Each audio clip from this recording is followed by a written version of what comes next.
नियम की धारा 33 और 34 पे चर्चा करेंगे। जैसा कि शुरुआत से ही अभी चल रहा है कि निहित हित और समाश्रित हित की बात की जा रही है। निहित हित में तो आप ये समझ लीजिए कि निश्चित घटना के घटने पे आधारित होता है, वो निहित हित है।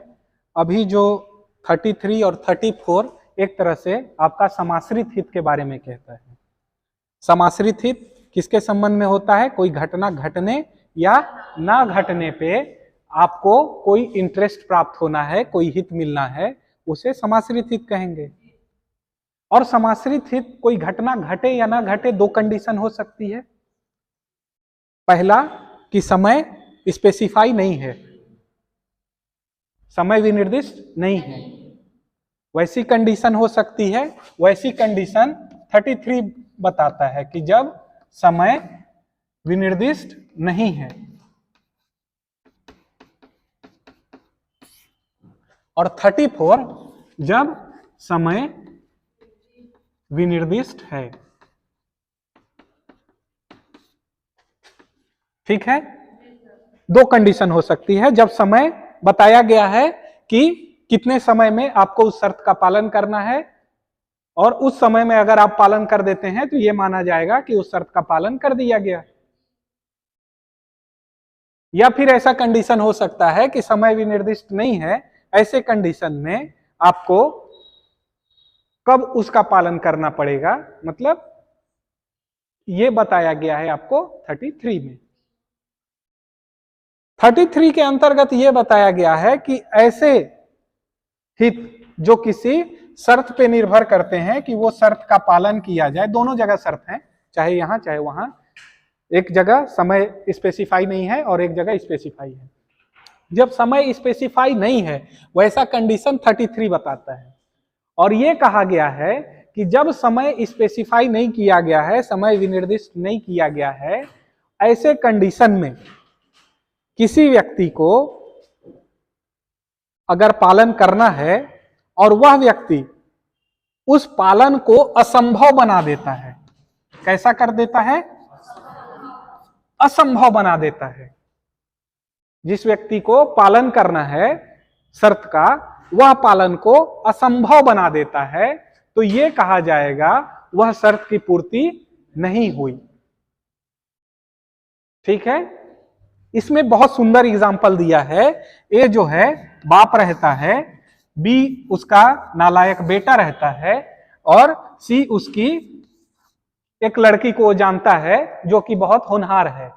तो हर बाप चाहता है कि उसके नालायक बेटे की शादी एक अच्छी होनहार लड़की से हो। ए बोलता है कि मेरे जितने भी जायदाद हैं वो तुमको तभी मिलेंगे जब तुम सी से शादी करोगे, ठीक है, नहीं तो घर से मेरे निकल जाना। कौन बोल रहा है? ए। नालायक बेटा कौन है? बी। शादी किससे करना है? सी से। और लड़का ये जाता है LLB करने और वहीं डी नाम की लड़की से शादी कर लेता है। शर्त पूरा नहीं हुआ। क्यों? क्योंकि शर्त को इसने असंभव बना दिया। कहा जाएगा 33 के अंतर्गत कि जब वो शर्त असंभव हो जाए तो ये मान लिया जाएगा कि इस शर्त की पूर्ति नहीं की गई। ठीक है, 33 इतना ही कह रहा है जब समय स्पेसिफाई नहीं। अगर वो डी से शादी नहीं करता 2 4 साल 5 साल 7 साल, तब तक शर्त की पूर्ति संभव हो सकती थी कि हो सकता है कि 10 साल बाद शादी कर ले। इसके कार्य से ये स्पष्ट हो गया कि ये जो है ये अब सी से शादी नहीं करेगा, इसलिए ए के शर्त की पूर्ति यहां पे नहीं हो पा रही 33 में। ठीक है, 34 बोलता है जब समय विनिर्दिष्ट है। तो सिंपल सा बात है, जब समय को स्पेसिफाई किया गया है कि इतने टाइम पीरियड में आपको उसका पालन करना है। फिर वही एग्जांपल, ए बहुत बड़ा जमींदार सेठ आदमी, ठीक है, मान सम्मान खूब, उसका नालायक बेटा, ठीक, और एक होनहार लड़की, ठीक है, समय विनिर्दिष्ट है। ठीक है, अब यहां बाप थोड़ा सा होशियार भी है, समय भी निर्दिष्ट है। बाप ने कहा कि 6 साल में तुमको शादी करनी है इससे। किससे? सी से। अब बी बोलता है कि ठीक है मैं कर लूंगा, बी को संपत्ति चाहिए इसकी, बोलता है मैं कर लूंगा। अब ए को संपत्ति से मोह छूट नहीं रहा है, बोल रहा है कि आज ही कराओ मेरा शादी। बी बोल रहा है कि आज ही कराओ, आज ही मैं शर्त की पूर्ति कर देता हूं। ठीक है, ये आज बोला कि 6 साल के अंदर शादी करोगे, जिस दिन शादी कर लोगे उस दिन मेरी संपत्ति तुम्हारी हो जाएगी। अब बी ए के पीछे पड़ गया, आज ही शादी कराओ, आज ही कराओ। ठीक है, संपत्ति चाहिए मेरे को। ठीक है, अब ए क्या है, सी को छिपाने लगा कि तुम वहां चली जाओ, वहां चली जाओ, लड़के के मेरे नजर में मत आना, नहीं तो लड़का मेरा शादी कर लेगा और मेरी संपत्ति सब ले लेगा। ठीक है, छिपा कौन रहा है? ए। ठीक है, बी शादी करना चाहता है क्योंकि समय भी निर्दिष्ट है 6 साल। ठीक है, अब यहां सी बी को जितने समय के लिए कपट द्वारा रोका गया, उस स्पेसिफाइड टाइम में शादी करने से ए द्वारा जितने समय के लिए सी को रोका गया, उतना अतिरिक्त समय बी को दिया जाएगा। ये 34 कहता है अतिरिक्त समय प्रदान किया जाएगा। मतलब सी को अगर इसने 2 साल छिपा दिया तो ये 6 + 2 8 साल हो जाएगा। ठीक है, और अगर ए ने इस चीज को असंभव बना दिया, किसने? ए ने, तो यह माना जाएगा बी ने शर्त की पूर्ति कर दी।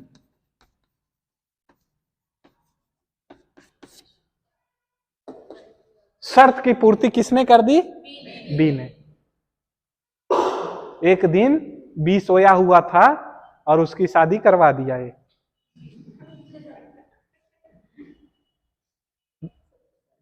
मतलब इमोशनल ब्लैकमेल करके या और किसी कारण से, बी की मर्जी नहीं थी और बी को जबरदस्ती गुंडों से पकड़वा के शादी करवा दिया इसका डी से। ए ने करवाया, बी ने नहीं किया। यहां बी कर रहा है, यहां ए करवा रहा है। ठीक है, तो बी जो है यहां माना जाएगा कि उसने शर्त की पूर्ति कर दी। अगर ए ने इस शर्त को असंभव बना दिया है, समय में उस काम करने को असंभव बना दिया है, तो यह माना जाएगा कि बी ने उस शर्त की पूर्ति कर दी जहां समय स्पेसिफाई है वहां। सर ये कृत्य हमेशा ट्रांसफर की तरफ से है, ये जो कृत्य छुपाना या वो करना, शादी कराना, हाँ, ये हमेशा मतलब ट्रांसफर ही करेगा तभी। नहीं नहीं, आप दूसरा अब एग्जांपल इसको देख लीजिए जो आपके बुक में भी है। ये तो मैं मनोरंजन के लिए इसको बनाया था खुद से। क्या है, शादी के नाम पे तुम लोग जग जाते हो।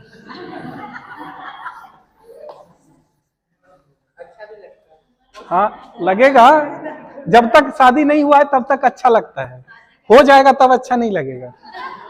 ठीक है, दूसरा एग्जांपल, ए ने बी को कहा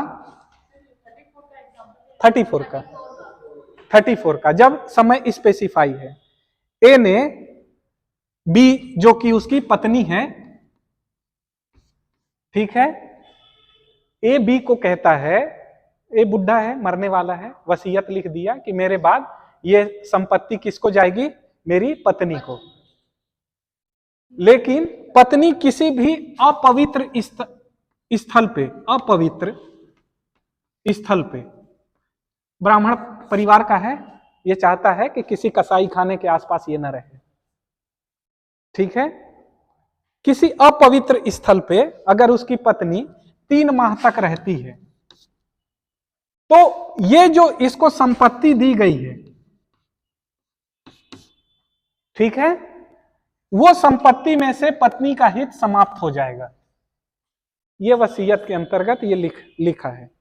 मतलब एक संपत्ति ए ने बी को दे दी है, बोला कि तुम इसको यूज करो, तुम्हारे आजीवन हित रहेगा इसमें, तुम इसको यूज करते रहना, लेकिन तीन महीने की जो शर्त है कि अगर तुम अपवित्र स्थल पे रहते हो तो ये तुम्हारा जो संपत्ति में हित है वो समाप्त हो जाएगा, और ये समाप्त होके हो सकता है सी को चला जाए या डी को चला जाए, XYZ किसी को भी चला जाए। ठीक है। अब समाज के लोग हमेशा ही क्रूर होते हैं। अब वो चाहते हैं कि ये पत्नी को बहुत सारा संपत्ति मिला है और ये संपत्ति उससे छीन ली जाए। ऐसी परिस्थिति उत्पन्न कर देते हैं समाज के लोग कि इसकी पत्नी अपवित्र स्थल पे ही 3 महीना जाके रहना पड़ रहा है उसको, और कहीं उसको रहने के लिए जगह नहीं दे रहे हैं। ठीक है। तो शर्त के पालन को असंभव पत्नी द्वारा नहीं बनाया गया है, अन्य व्यक्तियों द्वारा बनाया गया है, या कपट द्वारा बनाया गया, या जैसे भी बनाया गया। अब क्योंकि ये इसके तरफ से डिफॉल्ट नहीं है, इसलिए ये माना जाएगा कि ये शर्त की पूर्ति इसके द्वारा कर दी गई है, ये इसके तरफ से कोई डिफॉल्ट नहीं माना जाएगा। विधि चालाकी को एक्सेप्ट नहीं करती है। ठीक है। विधि आशय देखती है। विधि का आशय से बहुत गहरा रिश्ता होता है। पत्नी चाहती ही नहीं थी इस मामले में हो जाए। 33, 34 समझ में आ रहा है? जहां समय विनिर्दिष्ट नहीं है और जहां समय विनिर्दिष्ट है। ठीक है। इसके बाद बात आती है सेक्शन 35 की। सेक्शन 35 अपने आप में एक मेजर सेक्शन है और इसमें काफी कुछ चीज बताना है, पूरी एक क्लास लगेगी आपकी। ठीक है। तो अब इसको बंद कर दो।